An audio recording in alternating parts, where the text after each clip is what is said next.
ஆண்டவராகிய இயேசு கிறிஸ்துவின் நாமத்தினாலே உங்களுக்கு எங்கள் அன்பின் வாழ்த்துக்கள். கர்த்தர் உங்கள் ஒவ்வொருவரையும் ஆசீர்வதிப்பாராக. இந்த நாளிலும் நாங்கள் பார்க்க போகிற தேவனுடைய வார்த்தையினுடைய தலையங்கம் இதோ சீக்கிரமாய் வருகிறேன் என்ற தலையங்கத்திலிருந்து நாங்கள் பார்க்க போகிறோம். தலைகளை தாழ்த்தி ஒரு விசேஷம் பண்ணுவோம். எங்களை அதிகமாய் நேசிக்கிற எங்கள் அருமையான ஆண்டவரே, உங்களோட வருகை சீக்கிரமாய் இருக்கிறது கர்த்தாவே. அதை நாங்கள் அநேக காரியங்கள் மூலமாக இந்த உலகத்தில் நடக்கிற சம்பவங்களை வைத்து நாங்கள் வேதத்தின்படி ஆண்டவரே அதை யோசிக்கின்றோம்.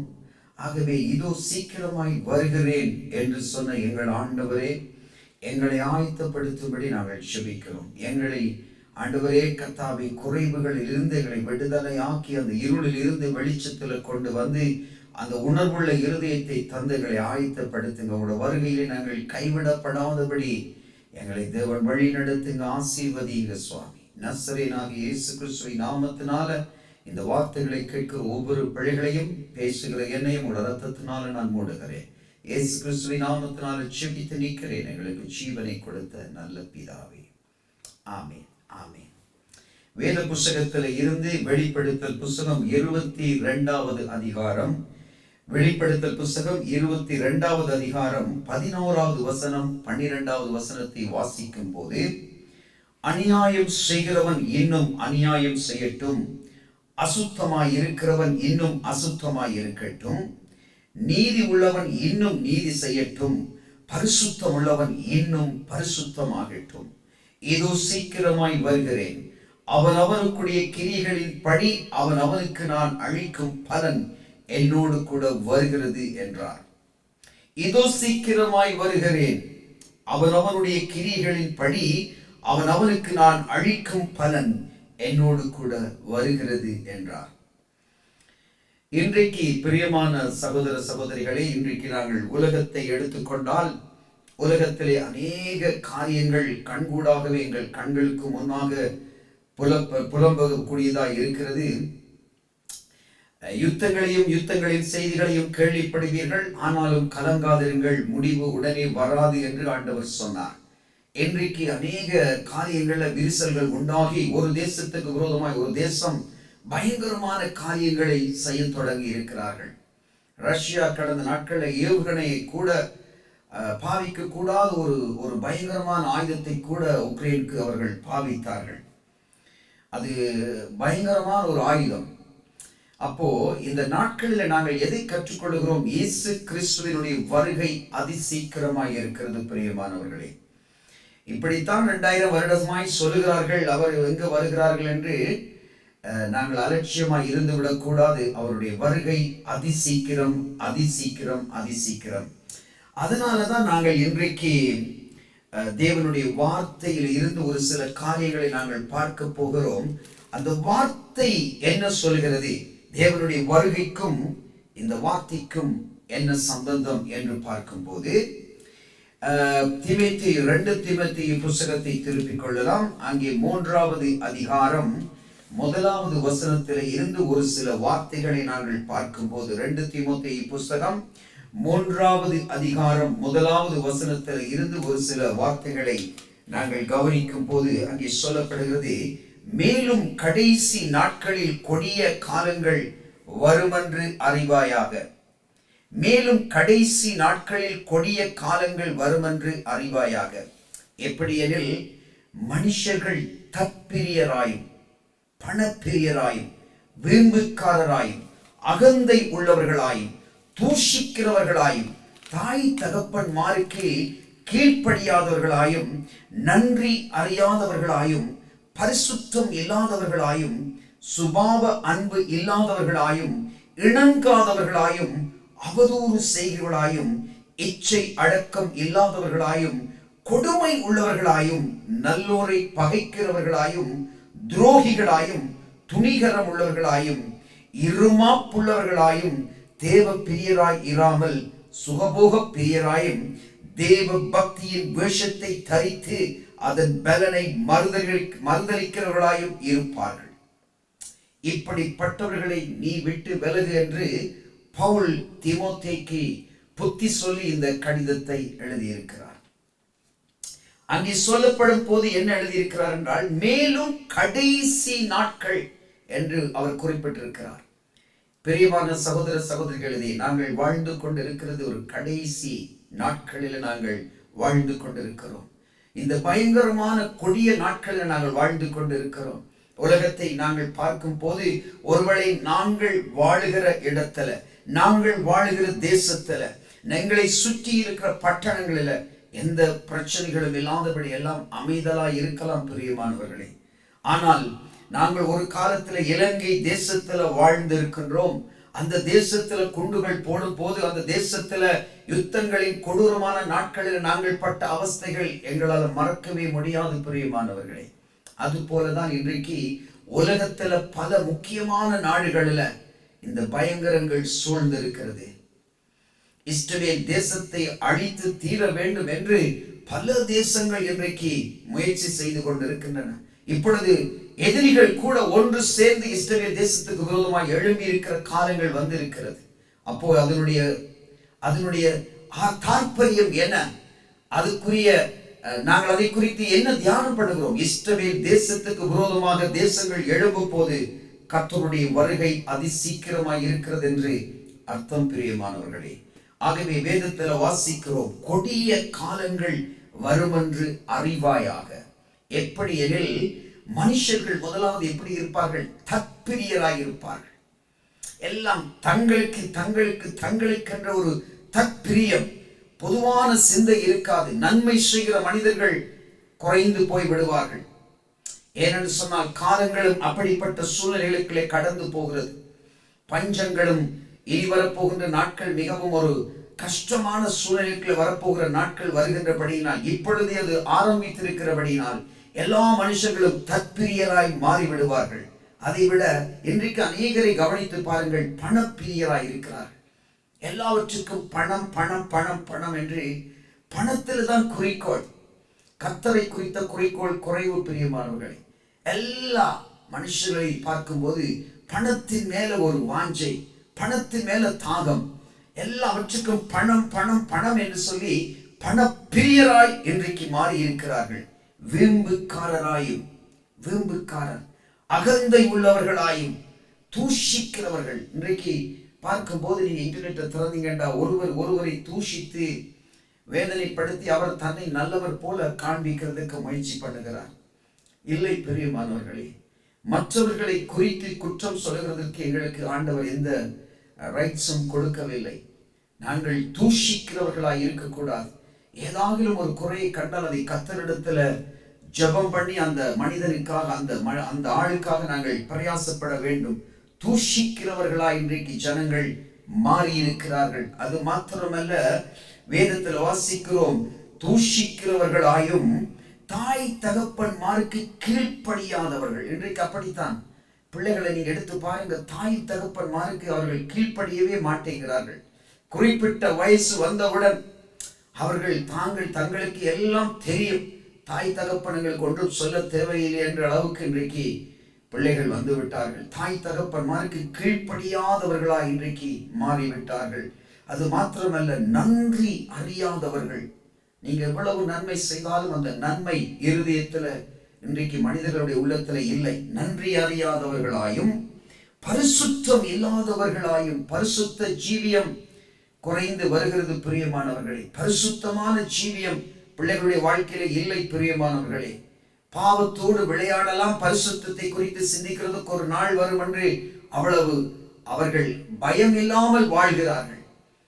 அந்த ஆண்டவருடைய வருகையை குறித்தவர்களுக்கு பயம் இல்லை. ஆகவே வேதம் சொல்கிறது, இன்றைக்கு பரிசுத்தம் இல்லாதவர்களாயும் சுபாவ அன்பு இல்லை.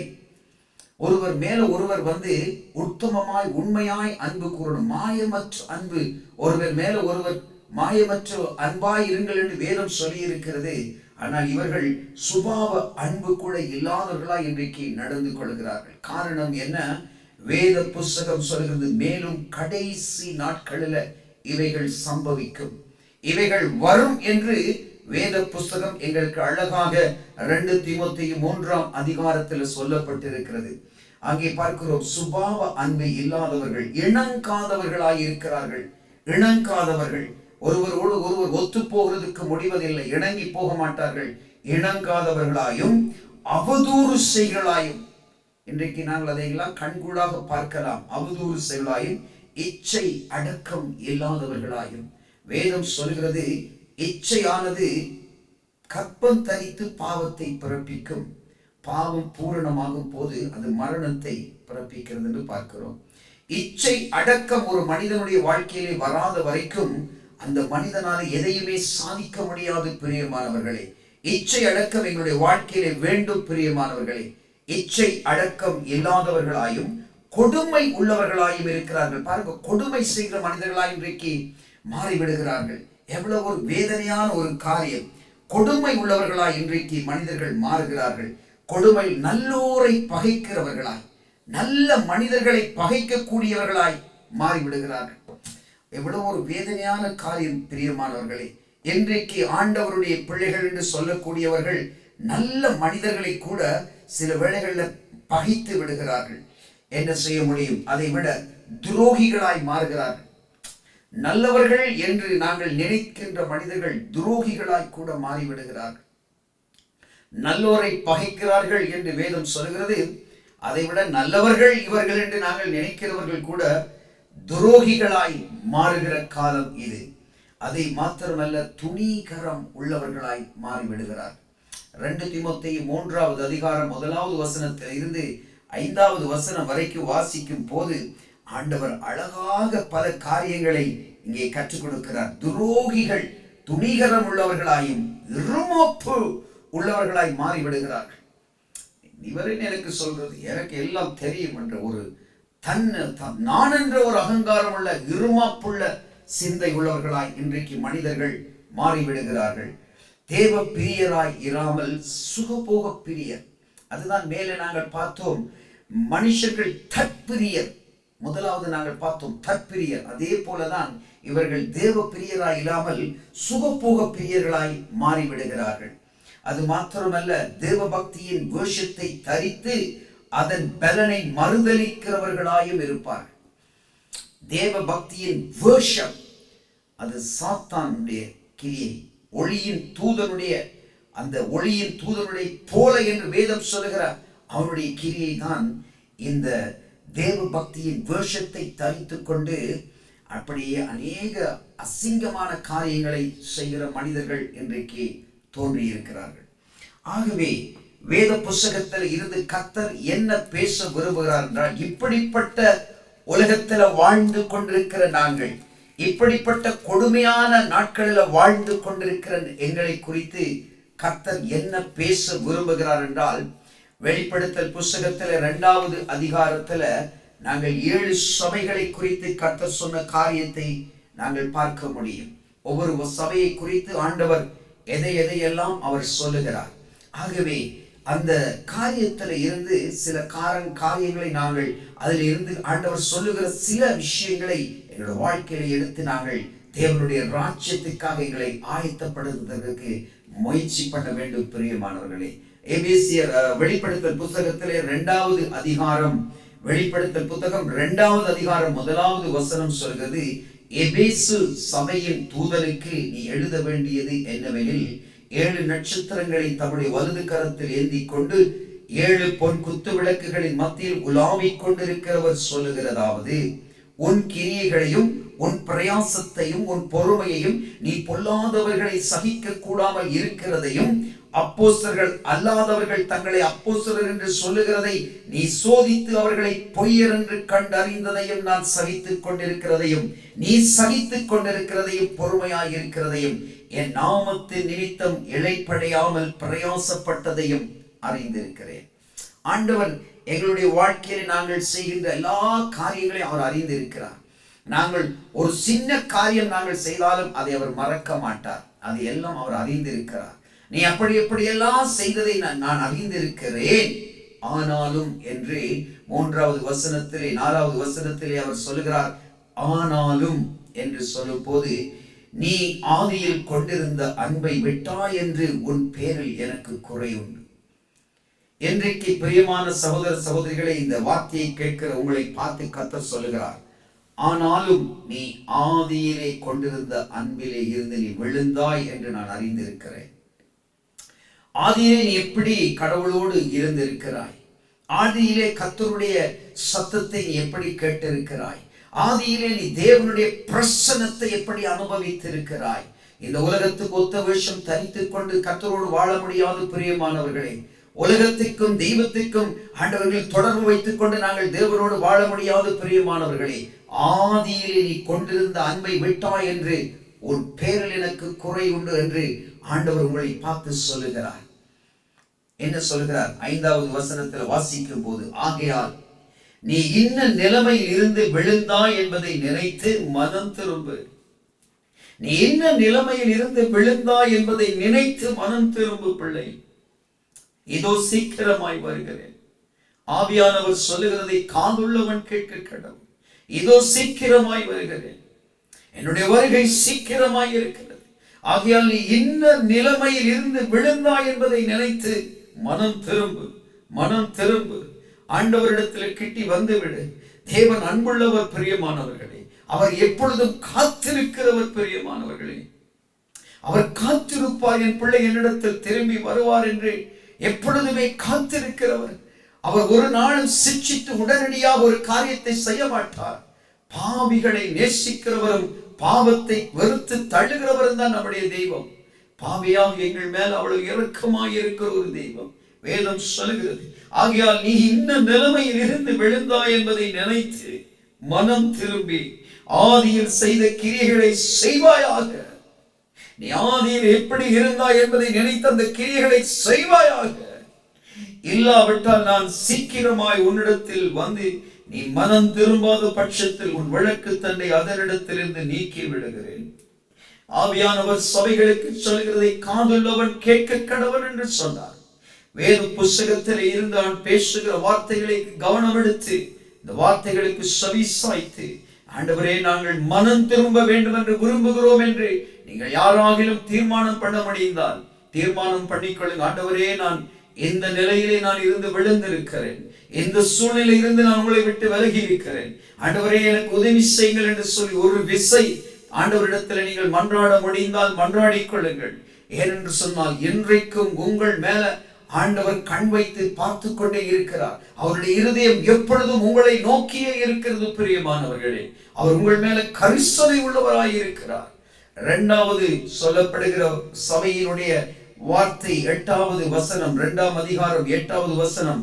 சிமிர்னா சபையின் தூதனுக்கு நீ எழுத வேண்டியது என்னவெனில், முந்தினவரும் பிந்தினவரும் மரித்திருந்து பிழைத்தவருமானவர் சொல்லுகிறதாவது, உன் கிரியைகளையும் உன் உபத்திரவத்தையும் நீ ஐஸ்வர்யம் உள்ளவனாயிருந்தும் உனக்கு இருக்கிற தரித்திரத்தையும் தங்களை யூதர் என்று சொல்லியும் யூதராய் இராமல் சாத்தானுடைய கூட்டமாய் இருக்கிறவர்கள் செய்யும் தூஷணத்தையும் அறிந்திருக்கிறேன்.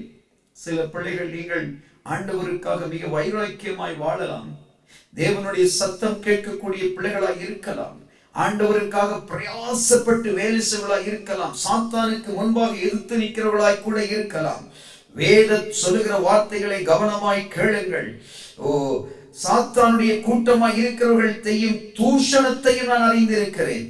நீ படப்போகிற பாடுகளை குறித்து எவ்வளவும் பயப்படாதே. ஆண்டவர் உங்களுக்கு சில புத்திமதிகளை சொல்லுகிறார். ஏதாகிலும் உபத்திரவங்கள், பாடுகள், துன்பங்கள், வேதனைகள், கண்ணீர்கள் உங்கள் வாழ்க்கையில் வருமாயிருந்தால் அதை குறித்து பயப்பட வேண்டாம் என்று ஆண்டவர் சொல்கிறார். இதோ நீங்கள் சோதிக்கப்படும் பொருட்டாக பிசாசானவன் உங்களில் சிலரை காவலில் போடுவான். 10 நாள் உபத்திரவப்படுவீர்கள். ஆகிலும் மரண பரியந்தம் உண்மையாயிருங்கள், அப்பொழுது ஜீவ கிரீடத்தை உங்களுக்கு தருவேன். ஆவியானவர் சபைகளுக்கு சொல்கிறதை காதுள்ளவன் கேட்க கடவன் என்று வேதத்திலே சொல்லப்படுகிறது. இந்த சிமிர்னா சபையின் தூதனாய் இருக்கிற அந்த சபையின் பிள்ளைகளிலே இருக்கிற பிள்ளைகளாய் இருக்கிற உங்களுக்கு கர்த்தர் சொல்கிற காரியம், ஏதாகிலும் உபத்திரவங்கள், பாடுகள், துன்பங்கள், நிந்தைகள், அவமானங்கள், போராட்டங்கள், மாறி மாறி பழிச்சொற்கள் வந்து ஏன் தான் நான் இந்த ஆண்டவரை ஏற்றுக்கொண்டேன் என்று தள்ளப்படுகிற சூழ்நிலைக்கு வந்தாலும் மரண பரியந்தம் உண்மையாயிருங்கள் என்று ஆண்டவர் சொல்லுகிறார். அந்த பாடுகள், உபத்திரவத்தில் உங்கள் கரம் பிடித்து தூக்குற தெய்வம் உங்கள் பக்கத்தில் தான் இருக்கிறார். 3வது சபையில் சொல்லப்படுகிற காரியம் 2வது அதிகாரம் 12வது வசனம் சொல்கிறது, பெர்கமோ சபையின் தூதனுக்கு நீ எழுத வேண்டியது என்னவெனில், இருபுறமும் கருக்குள்ள பட்டயத்தை உடையவர் சொல்லுகிறதாவது, உன் கிரியைகளையும் சாத்தானுடைய சிங்காசனம் இருக்கிற இடத்தில் நீ குடியிருக்கிறதையும் என் நாமத்தை பற்றி கொண்டிருக்கிறதையும், சாத்தான் குடிகொண்டிருக்கிற இடத்திலே உங்களுக்குள்ளே எனக்கு உண்மையுள்ள சாட்சியாகிய அந்திப்பா என்பவர் கொல்லப்பட்ட நாட்களிலும் என்னை பற்றும் விசுவாசத்தை நீ மறுதலியாமலும் இருக்கிறதை அறிந்திருக்கிறேன். அப்படிப்பட்ட வைராக்கிய வாஞ்சையாய் இந்த பெர்கமு சபையின் தூதனுக்கு எழுதப்பட்ட காரியத்தில் அப்படிப்பட்டவர்கள் இருந்ததை நான் அறிந்திருக்கிறேன். ஆகிலும் சில காரியங்களை குறித்து உன் பேரில் எனக்கு குறை உண்டு என்று ஆண்டவர் சொல்லுகிறார். ஆகிலும் உன் பேரில் எனக்கு சில குறை உண்டு என்று ஆண்டவர் சொல்லுகிறார். அது என்ன குறை? விக்கிரகங்களுக்கு படைத்தவைகளை புசிப்பதற்கும் வேசித்தனம் பண்ணுவதற்கு ஏதுவான இடரலை இஸ்ரவேல் புத்திரர் முன்பாக போடும்படி பாலாக் என்பவனுக்கு போதனை செய்த பிலியாமுடைய போதகத்தை கைக்கொள்கிற உன்னிடத்தில் உண்டு. நீ மனம் திரும்பு, இல்லாவிட்டால் நான் சீக்கிரமாய் உன்னிடத்தில் வந்து என் வாயின் பட்டயத்தால் அவர்களோடு யுத்தம் பண்ணுவேன். ஆவியானவர் சபைகளுக்கு சொல்லுகிறதை காதுள்ளவன் கேட்க கடவன் என்று சொன்னார். விக்கிரகங்களுக்கு படைத்தவைகளை புசிக்கவும் வேசித்தனம் பண்ணுகிறதுக்கும் இடம் கொடுத்திருக்கிற சபைக்குள்ளே இருக்கிற பிள்ளைகளை குறித்து கர்த்தர் பேசுகிறார். இப்படிப்பட்ட அருவருப்புகளை விட்டு சபையை விட்டு விலக்குங்கள். மனம் திரும்ப சொல்லி ஆண்டவர் சொல்லுகிற காரியம், நீ மனம் திரும்பாத பட்டத்திலே அவர் என் வாயின் பட்டயத்திலான் அவரோடு யுத்தம் பண்ணுவேன் என்று ஆண்டவர் வைராக்கிய வாஞ்சையாய் பேசுகிறார். பிரியமானவர்களே, நான்காவது சபையாய் பார்க்கிறோம். தியத்தீரா சபையின் தூதனுக்கு நீ எழுத வேண்டியது என்னவெனில், அக்கினி ஜுவாலை போன்ற கண்களும் பிரகாசமான வெண்கலம் போன்ற பாதங்களும் உள்ள தேவகுமாரன் சொல்லுகிறதாவது, உன் கிரியைகளையும் உன் அன்பையும் உன் ஊழியத்தையும் உன் விசுவாசத்தையும் உன் பொறுமையும் நீ முன்பு செய்த கிரியைகளிலும் பின்பு செய்த கிரியைகள் அதிகமாயிருக்கிறதை நான் அறிந்திருக்கிறேன். அருமையான வார்த்தைகளை சொல்கிறார். பிரியமானவர்களை பாருங்கள், உன் கிரியைகளையும் உன் அன்பையும் உன் ஊழியத்தையும் உன் விசுவாசத்தையும் உன் பொறுமையையும் நீ முன்பு செய்த கிரியைகளிலும் பின்பு செய்த கிரியைகள் அதிகமாய் இருக்கிறதையும் அறிந்திருக்கிறேன். இன்றைக்கு நாங்கள் ஒரு சில பிள்ளைகளாய் சபையில இருந்து ஊழியங்களை செய்து கொண்டிருக்கலாம். திருப்தியான ஒரு வாழ்க்கை, எங்களுடைய வாழ்க்கையில திருப்தியான ஒரு வாழ்க்கை வாழ்ந்து கொண்டிருக்கலாம். காரணம், இங்கே சொல்லப்படுகிற காரியங்கள் எல்லாவற்றையும் பார்க்கும் போது அழகாக நாங்கள் இன்றைக்கு ஊழியம் செய்து கொண்டிருக்கிறோம் என்று நினைக்கலாம். ஆகவே 20வது வசனத்தில் ஆண்டவர் சொல்கிறார், ஆகிலும் உன் பேரில் எனக்கு குறை உண்டு. என்னவெனில், தன்னை தீர்க்கதரிசி என்று சொல்லுகிற ஜெசபேல் என்ற ஸ்திரியானவள் என்னுடைய ஊழியக்காரர் வேசித்தனம் பண்ணவும் விக்கிரகங்களுக்கு படைத்தவைகளை புசிக்கவும் அவர்களுக்கு போதித்து அவர்களை வஞ்சிக்கும்படிக்கு நீ அவளுக்கு இடம் கொடுக்கிறாய்.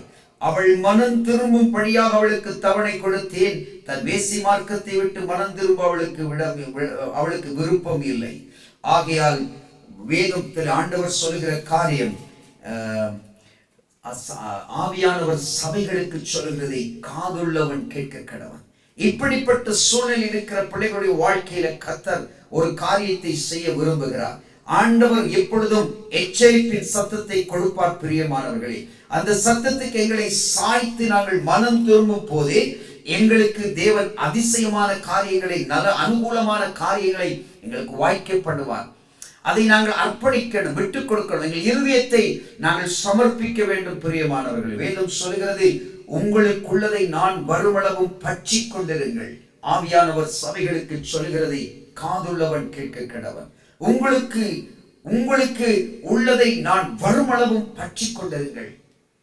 அருமையான சபைகளுக்குள்ள இருக்கிற பிள்ளைகள், இன்றைக்கு நாங்கள் எவ்வளவுதான் கவனமாய் நடந்து, எவ்வளவுதான் கர்த்தருக்காக பிரயாசப்பட்டு வைராக்கியமாய் ஊழியம் செய்து தேவனுடைய சித்தப்படி ஒரு ஊழியத்தை செய்தாலும் எங்கோ இடத்தில் ஒரு ஓட்டை இருக்கிறது நாங்கள் அறியாமல் இருக்கிறோம்.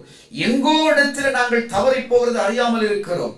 அதனால்தான் கர்த்தர் உங்களோடு அழகாக இந்த வார்த்தையை பேசுகிறார்.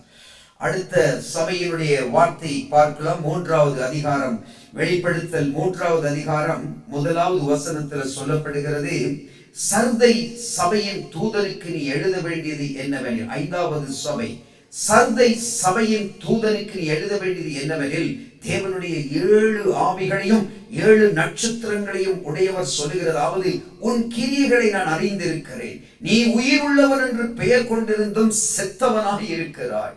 நீ விழித்துக் கொண்டு சாகிறதுக்கு ஏதுவானவைகளை ஸ்திரப்படுத்து. உன் கிரியைகள் தேவனுக்கு முன்பாக நிறைவுள்ளவர்களாக நான் காணவில்லை. ஆகையால் நீ கேட்டு பெற்றுக்கொண்ட வகையை நினைவு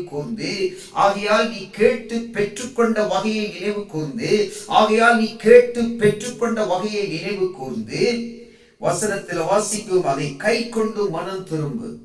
ஆதியிலே நாங்கள் ஊழிய ஆரம்பங்களிலே எப்படியெல்லாம் கர்த்தரிடத்தில் இதை தாங்க அதை தாங்க, நான் உங்களுக்காக ஓட வேண்டும், நான் இப்படி செய்ய வேண்டும், நான் அப்படி செய்ய வேண்டும் என்று சொல்லி ஆண்டவரிடத்தில் இருந்து பிச்சை கேட்டது போல கேட்டு பெற்றுக்கொண்டோமே, அதைத்தான் இங்கே ஆண்டவர் சொல்கிறார். ஆகையால் நீ என்னிடத்தில் கேட்டு பெற்றுக்கொண்ட வகையை நினைவு கூர்ந்து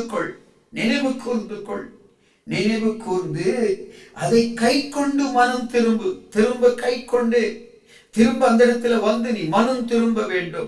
மனம் திரும்பு இல்லாவிட்டால் நீ விழித்திராவிட்டால் திருடனை போல உன்மேல் வருவேன், நான் உன்மேல் வரும் வேலையை அறியாதிருப்பாய். பிரியமான சகோதர சகோதரிகளே, ஆண்டவருடைய சீக்கிரமான ரகசிய வருகை அதிசீக்கிரமாய் இருக்கிறது. நாங்கள் மனம் திரும்பாத பட்சத்திலே கைவிடப்பட்டு விடுவோம். பிரியமானவர்களே, அதைத்தான் வேதத்தில் அவர் சொல்கிறார், நீ அதை கை கொண்டு மனம் திரும்பு. நீ விழித்திருக்காவிட்டால் திருடனை போல நான் வருவேன், நான் உன்மேல் வரும் வேலையை நீ அறியாதிருப்பாய். ஆகவே ஆவியானவர் சபைகளுக்கு சொல்லுகிறதை காதுள்ளவன் கேட்க கடவன். ஆவியானவர் சபைகளுக்கு சொல்லுகிறதை காதுள்ளவன் கேட்க கடவன்.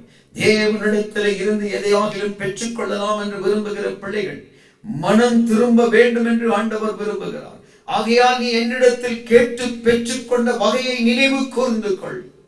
எப்படி நீ கேட்டு பெற்றுக்கொண்டாய்?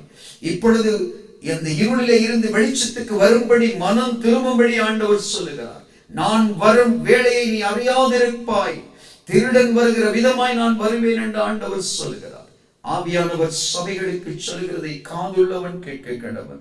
அடுத்த ஆறாவது சபையை குறித்து கர்த்தர் சொல்லுகிறார். அருமையான ஒரு சபை, பிலதெல்பியா சபையின் தூதனுக்கு நீ எழுத வேண்டியது என்னவெனில், பரிசுத்தம் உள்ளவரும் சத்தியம் உள்ளவரும் தாவீதின் திறவுகோலை உடையவரும் ஒருவரும் பூட்டக்கூடாதபடி திறக்கிறவரும் ஒருவரும் திறக்கக்கூடாதபடி பூட்டுகிறவருமாய் இருக்கிறவர் சொல்லுகிறதாவது, உன் கிரியைகளை அறிந்திருக்கிறேன்.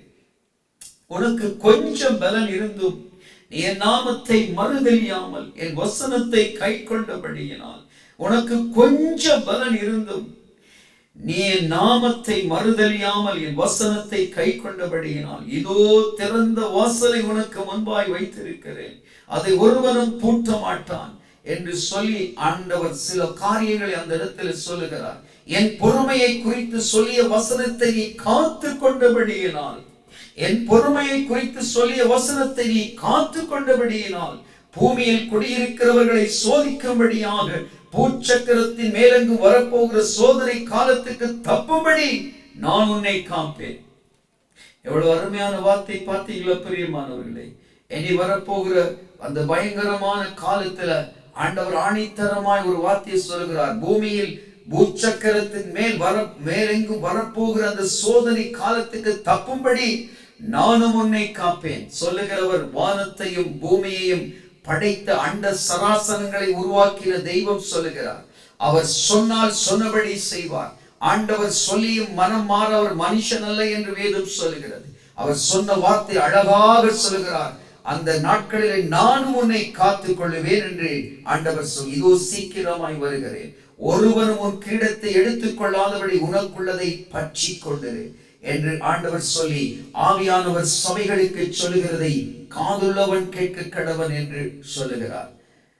இப்படி அருமையான இந்த சபை, பிலதெல்பியா சபையை போல அழகான வாழ்க்கை வாழ்ந்து கொண்டிருக்கக்கூடிய வாழ்க்கைக்குள்ள எங்களை மாற்ற வேண்டும் என்று ஆண்டவர் விரும்புகிறார். ஏழாவது சபையும் கடைசியுமாக ஆண்டவர் சொல்லுகிற லவோதிக்கியா சபையின் தூதனுக்கு நீ எழுத வேண்டியது என்னவென்று ஆண்டவர் சொல்லுகிறார். உண்மையும் சத்தியம் உள்ள சாட்சியும் தேவனுடைய சிருஷ்டிக்கு ஆதியுமாயிருக்கிற ஆமென் என்கிறவர் சொல்லுகிறதாவது, உன் கிரியைகளை அறிந்திருக்கிறேன்.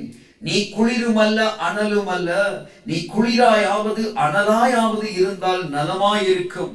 இப்படி நீ குளிருமின்றி அனலுமின்றி வெதுவெதுப்பாயிருக்கிறபடியினால் உன்னை என் வாயில் என்று வாந்தி பண்ணி போடுவேன். ஒரு நாளைக்கு கர்த்தருக்காக வைராக்கியம் ஓடுகிறது, ஒரு நாளைக்கு விழுந்து போகிறது. ஒரு நாளைக்கு உலகத்தில் இருக்கிறது, ஒரு நாளைக்கு சபையில இருக்கிறது. நீ ஒன்றில் குளிராய் இருக்கணும், இல்லது அனலாய் இருக்கணும். நீ குளிருமின்றி அனலுமின்றி வெதுவெதுப்பாய் இருக்கிறபடினால் உன்னை என் வாயினின்று நான் வாந்தி பண்ணி போடுவேன் என்று ஆண்டவர் சொல்லுகிறார். நீ நிற்பார்க்கியம் உள்ளவனும் பரிதவிக்கப்படத்தக்கவனும் தரித்திரனும் குருடனும் நிர்வாணியுமாய் இருக்கிறதை அறியாமல் நான் ஐஸ்வர்யவான் என்றும் திரவிய சம்பன்னர் என்றும் எனக்கு ஒரு குறைவும் இல்லை என்று சொல்லுகிறபடியிலான் ஆண்டவர் சொல்லுகிற வார்த்தையை கேளுங்க. நான் நேசிக்கிறவர்கள் எவர்களோ அவர்களை கடிந்து கொண்டு சிட்சிக்கிறேன். ஆகையால் நீ ஜாக்கிரதையாயிருந்து மனம் திரும்பு. நான் நேசிக்கிறவர்கள் எவர்களோ அவர்களை கடிந்து கொண்டு நான் சிட்சிப்பேன். ஆகையால் ஜாக்கிரதையாயிருந்து நீ மனம் திரும்ப வேண்டும். நீ ஒன்றில் அனலாய் இருக்க வேண்டும் அல்லது குளிராய் இருக்க வேண்டும்.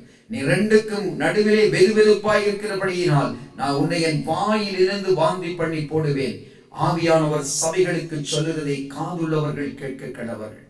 இந்த நாட்களில் கேட்ட இந்த வார்த்தை, மனுஷர்கள் தற்பிரியர்கள், வீம்புக்காரர்கள், அகந்தை உள்ளவர்கள், தாய் தகப்பன்மாருக்கு கீழ்ப்படியாதவர்கள், இணங்காதவர்கள், ஆண்டவரை அநேக அருவருப்பான காரியங்களை செய்கிற பிள்ளைகளை குறித்து 2 தீமோத்தேயு 3ஆம் அதிகாரம் 1ஆம் வசனத்தில் இருந்து 5ஆம் வசனம் வரைக்கும் நாங்கள் வாசித்தோம். பயங்கரமான ஒரு பட்டியலை அந்த இடத்திலே நாங்கள் வாசித்ததை நாங்கள் பார்த்தோம். இப்படிப்பட்ட அருவருப்புகளை செய்கிற பிள்ளைகள், நன்றி அறியாதவர்கள், பரிசுத்தம் இல்லாதவர்கள், சுபாவ அன்பு இல்லை, இணங்காதவர்கள், அவதூறு செய்கிற பிள்ளைகளாய் இருக்கிறார்கள். இச்சை அடக்கம் இல்லாதவர்கள், கொடுமைகளை செய்கிற பிள்ளைகள், நல்லோரை பகைக்கிறவர்களாய் இருக்கிறார்கள். துரோகிகளும் துணிகரம் உள்ளவர்களும் இருமாப்புள்ளவர்களும் தேவ பிரியராய் இல்லாமல் மனுஷ பிரியர்களாய் சுகபோக பிரியராய் வாழ்கிறார்கள். தேவ பக்தியின் வேஷத்தை தரித்து கொண்டு ஆண்டவரை மறுதலிக்கிறவர்களாய், அப்படிப்பட்ட பலனை உடைய பிள்ளைகளாய் இன்றைக்கு உலகம் மாறிக்கொண்டிருக்கிறது. பிரியமான பிள்ளைகளே, உலகத்துக்கு ஒத்த வேஷம் தரிக்க கூடாது, உலகத்தோடு ஒத்து போக முடியாது. இது கடைசி காலம், கொடிய காலம். மனுஷர்கள் தற்பிரியராய் மாறிக்கொண்டிருக்கிற பயங்கரமான காலம். இந்த நாட்களில நாங்கள் எங்களை ஆயத்தப்படுத்த வேண்டும் பிரியமானவர்களே. எங்களுடைய வாழ்க்கையில் ஒரு மாற்றங்களை கொண்டு வர வேண்டும் பிரியமானவர்களே. அந்த ஆவிக்குரிய சரீரத்திலே, இந்த சரீரத்தில் ஆவிக்குரிய ஜீவியத்தை அனல் பரத்தக்கதாக வாழ்க்கையை கர்த்தர் நாங்கள் மாற்றும்படி கர்த்தர் விரும்புகிறார் பிரியமானவர்களே. இந்த சரீரம் தேவனுடைய ஆலயம். இந்த சரீரத்தை ஒருவர் கெடுத்தால் தேவன் இந்த சரீரத்தை கெடுப்பார் என்று வேதத்தில் நாங்கள் வாசிக்கிறோம் பிரியமானவர்களே. ஆகவே கர்த்தருடைய சமூகத்தில் ஒப்பு கொடுத்து ஒரு விசை தலைகளை தாழ்த்தி ஜெபம் பண்ணுவோம். ஆண்டவரே, இந்த கேட்ட வார்த்தைகள் மூலம் ஆண்டவரே, இந்த 2 தீமோத்தேயு 3ஆவது அதிகாரம் 1வது வசனம் 1வது வசனத்தில் இருந்து 5வது வசனம் வரைக்கும் நாங்கள் வாசித்தோமே. வெளிப்படுத்தல் 2வது அதிகாரத்திலும் 3வது அதிகாரத்திலும் 7 சபைகளை குறித்து பார்த்தோமே. ஆண்டவரே கர்த்தாவே, நாங்கள் வாழ்கின்ற பிலதெல்பியா சபையை போல ஒரு கர்த்தருக்கு பிரியமான ஒரு சபை பிள்ளைகளாய் நாங்கள் வாழ வேண்டும், கர்த்தருக்காய் வைராக்கியமாய் வாழ வேண்டும் என்று சொல்லி, ஆனாலும் என்று ஆண்டவர் எங்களை குறித்து சொல்லாதபடி, ஆனாலும் உன்னை குறித்து எனக்கு ஒரு குறை உண்டு என்று ஆண்டவர் எங்களை குறித்து சொல்லாதபடி, நாங்கள் எல்லாவற்றிலும் ஆண்டவருடைய இருதயத்துக்கு ஏற்ற பிள்ளைகளாய், ஆண்டவருடைய அன்பை ருசி பார்க்கக்கூடிய ஒரு பிள்ளைகளாய் நாங்கள் வாழத்தக்கதாக எங்களை அர்ப்பணிக்கும்படியாக தேவ சமூகத்தில் ஒப்பு கொடுத்து ஜெபம். தலைகளை தாழ்த்தி அர்ப்பணிங்க, ஒப்பு கொடுங்க, கீழ்ப்படியுங்க, விட்டு கொடுங்க. ஆண்டவர் சொன்னார், நீ மனம் திரும்பு, நீ மனம் திரும்பி என்னிடத்தில் வந்தால் நான் உன்னை அணைத்துக் கொள்வேன் என்று ஆண்டவர் சொன்னார். நீ என்ன நிலைமையில் இருந்து விழுந்தாய் என்பதை நினைத்து மனம் திரும்பு என்று ஆண்டவர் சொன்னார். ஆகவே தயவு செய்து இந்த வேத புஸ்தகத்திலே சொல்லப்பட்ட வார்த்தைகளுக்கு கீழ்ப்படியும்படி அர்ப்பணித்து ஒப்பு கொடுங்க பிரியமானவர்களே. தலைகளை தாழ்த்துங்க. நான் ஜெபம் பண்ணுகிறேன். எங்களை அதிகமாக நேசிக்கிற எங்கள் பரிசுத்தமுள்ள ஆண்டவரே, பேசுகிற என்னையும் கேட்ட ஒரு பிள்ளைகளை உன் இரத்தத்தினால நான் மூடுகிறேன். ஆண்டவரே கர்த்தாவே, நீ குளிரும் அல்லாமல் அனலும் அல்லாமல் இருந்தால் வெதுவெதுப்பாய் இருக்கிறபடியினால் உன்னை என் வாயின் என்று வாந்தி பண்ணி போடுவேன் என்று சொன்ன வார்த்தையின் படி தகப்பனே, என்னோட வாழ்க்கையை தகப்பனே நாங்கள் அனலாய் ஜீவிக்கத்தக்கதாக, கர்த்தருக்கென்று வைராக்கியமாய் வாழத்தக்கதாக, தேவ திட்டத்துக்கு எங்களை அர்ப்பணிக்கும்படியாக, உங்களோட வருகையிலே நாங்கள் கைவிடப்படாதபடி, ஆண்டவரே உங்களோட வருகையிலே உங்களோடு நீங்கள் கடந்து செல்லத்தக்கதாக, எடுத்துக்கொள்ளப்படத்தக்கதாக எங்களோட வாழ்க்கையோட கரத்தில் அர்ப்பணிக்கிறோம். எங்கள் ஆவி, ஆத்துமா, சரீரத்தை உங்களோட பாதத்தில் ஒப்புக் கொடுக்கிறோம். பலவீனங்களை பலப்படுத்துங்க, எங்களுடைய குறைவுகளை நிறைவுபடுத்துங்க, எங்கள் குற்றங்களை மன்னியுங்க, தவறுகளை மன்னியுங்க, எங்களை சரி செய்து கொள்ளுங்க, எங்களை கூட கிட்ட ஆண்டவரை அணைத்துக் கொள்ளுங்க, ஆண்டவரை கரம் பிடித்துக் கொள்ளுங்க சுவாமி. எங்களுக்கு வழி தெரியாதபடி நாங்கள் ஆண்டவரை உங்களை விட்டு விலகி போய்விடாதபடிக்கு கர்த்தருடைய கிருபைகளை தாங்கி நடத்தும்படி நான் ஜெபம் சுவாமி. இதுவரை எங்களை வழி நடத்தி வந்த இம்மானுவேலனே, தொடர்ந்து எங்களை வழி நடத்துங்க, காத்துக்கொள்ளுங்க, கிருபை தாங்கப்பா, இரக்கத்தினால மூடிக்கொள்ளுங்க பரிசுத்த ஆவியானவரே. தயவுள்ள கரம் கூட இருந்து வழி நடத்தி ஆசீர்வதிக்கும்படி நான் ஜெபிக்கிறேன். எல்லா துதிகன மகிமையும் உங்களுக்குத்தான், எல்லா மகிமையும் உங்களுக்குத்தான், எல்லா சோத்திரங்களும் உங்களுக்குத்தான் சுவாமி. உடைய நாமத்தை உயர்த்தி எங்களை தாழ்த்துகிறோம், தரை மட்டும் எங்களை தாழ்த்துகிறோம். அடியனோட இரத்த கொட்டைக்குள் மறைத்துக் கொள்ளுங்கள் சுவாமி. கேட்ட வார்த்தைகள் ஆண்டவர், பிள்ளைகள் கேட்ட ஒவ்வொரு வார்த்தைகளையும் மனதிலே பதித்து அதற்கேற்றபடி அவர்கள் தங்கள் வாழ்க்கையை சீர்படுத்த ஆவியானவர்களோடு இடைப்படும்படி நான் செபிக்கிறேன். என்னை மறைத்து உங்களை வெளிப்படுத்துகிறேன். இயேசு கிறிஸ்துவின் நாமத்தில் செபித்து நிற்கிறேன், எங்களுக்கு ஜீவனை கொடுத்த நல்ல பிதாவே. ஆமென், ஆமென். கர்த்தர் கேட்ட வார்த்தைகள் மூலமாக உங்கள் ஒவ்வொருவரையும் நிறைவாக நிறைவாக ஆசீர்வதிப்பாராக. ஆமென், ஆமென். God bless.